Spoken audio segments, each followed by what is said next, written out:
Hai semua, ketemu lagi sama aku Luna. Selamat datang di channel Ngomongin Uang. Apa sih hal pertama yang muncul di pikiran kamu ketika dengar kata komunis? Mungkin banyak yang langsung teringat sama sejarah kelam Indonesia terkait gerakan 30 September 1965. Mungkin ada juga nih yang teringat sama PKI atau Partai Komunis Indonesia. Atau mungkin teringat tentang berbagai negara yang pernah ngadopsi sistem komunisme, kayak Korea Utara, Uni Soviet, Kuba, Tiongkok, dan masih banyak lagi. Nah, di video kali ini aku mau bahas sisi komunisme sebagai salah satu bentuk sistem ekonomi, dan kenapa sistem ini pada akhirnya gagal buat menuhin janji-janjinya ngasih kemakmuran dan kesejahteraan buat masyarakat.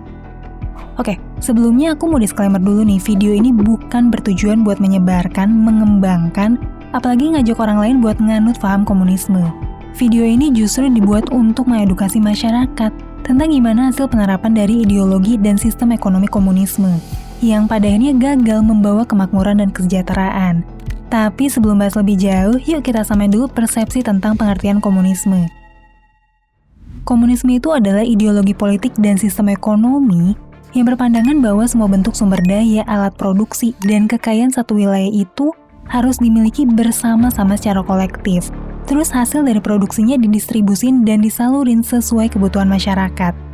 Jadi pada sistem komunisme nggak ada kepemilikan pribadi, nggak ada kepemilikan modal atau alat produksi, semuanya dimiliki bersama atau komunal, makanya disebut dengan komunisme.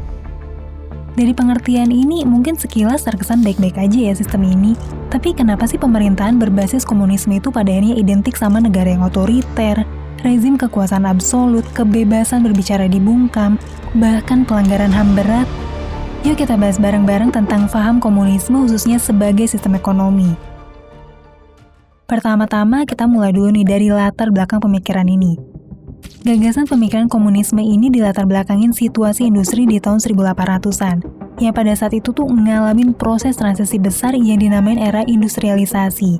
Pada era ini, teknologi mesin uap dimanfaatin besar-besaran buat percepatan industri dalam bentuk mesin-mesin pabrik skala besar.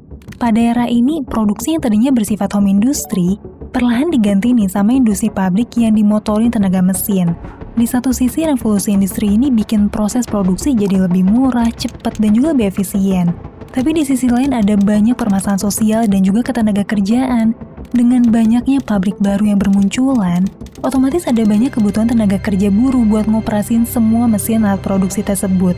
Masalahnya di era awal industrialisasi, nggak ada nih standar dan kebijakan hukum yang ngelindungin kaum buruh. Jadi banyak pekerja pabrik di Eropa yang dipaksa kerja dengan upah rendah, dan juga jam waktu kerja yang panjang banget. Di sisi lain, para pemilik pabrik, tuan tanah, dan mereka yang nguasain alat-alat produksi ini bisa nikmatin keuntungan yang besar karena efisiensi yang dihasilin dari industrialisasi ini.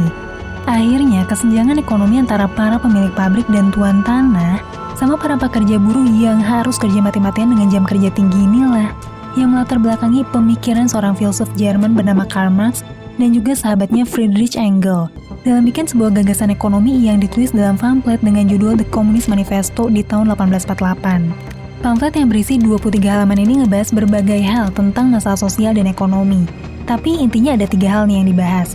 Yang pertama, tulisan itu ngebahas gimana eksploitasi dan penindasan yang dilakukan sama para pemilik modal ke para kaum pekerja harus segera dihentikan. Yang kedua, tulisan itu juga menyerukan ajakan buat para kaum pekerja supaya bangkit berjuang dalam gerakan revolusi buat ngambil alih alat produksi.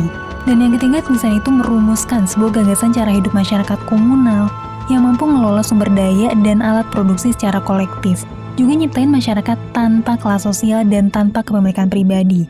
3 poin itu adalah ringkasan dan intisari dari tulisan Karl Marx yang pada akhirnya menginspirasi terbentuknya negara-negara yang ngadopsi prinsip-prinsip ini. Mulai dari pengambil alihan alat produksi, semua alat produksi dan sumber daya jadi milik bersama, didistribusi sesuai kebutuhan, masyarakat hidup tanpa kelas sosial, dan gak ada kepemilikan pribadi.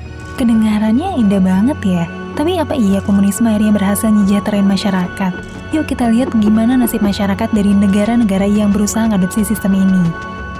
Singkat cerita, tulisan Marx dan Engels ini akhirnya menginspirasi banyak gerakan kaum pekerja, buruh, dan simpatisannya buat bisa berserikat bikin partai politik dan juga berusaha nguasain pemerintahan di negaranya.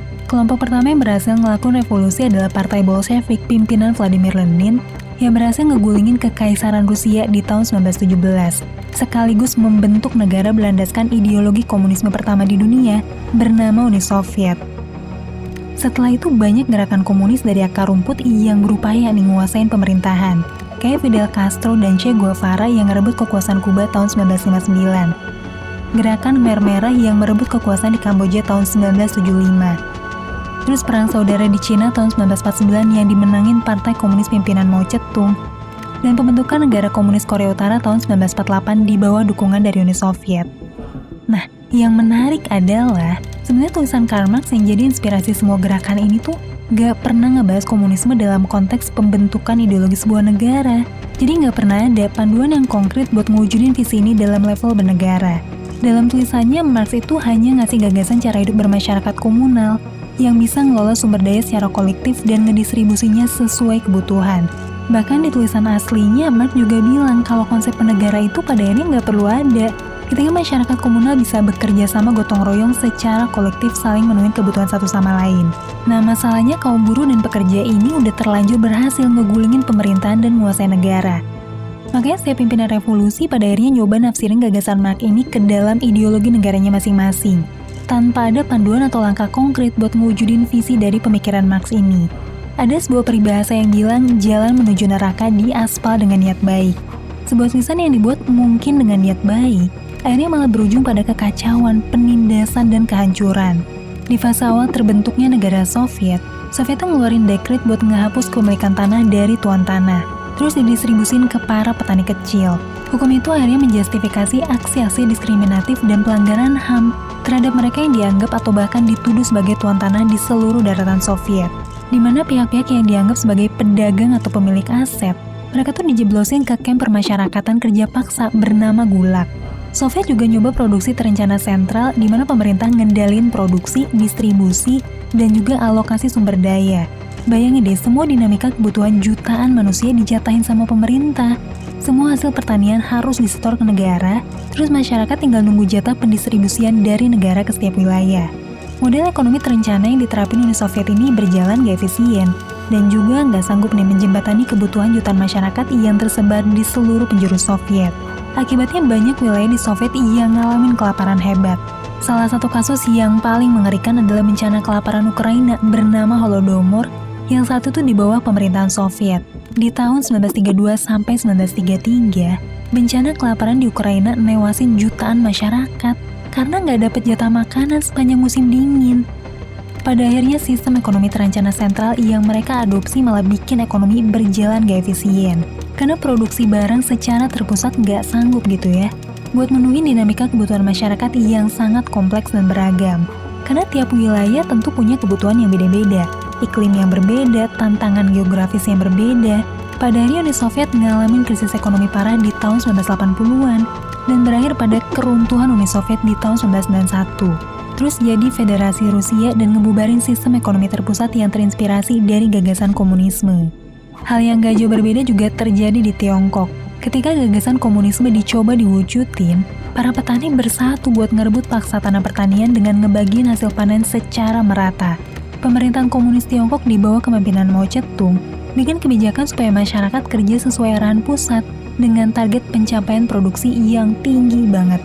Karena tekanan produksi pertanian yang tinggi, lahirlah sebuah kebijakan buat memberantas sama pertanian kayak burung dan tikus.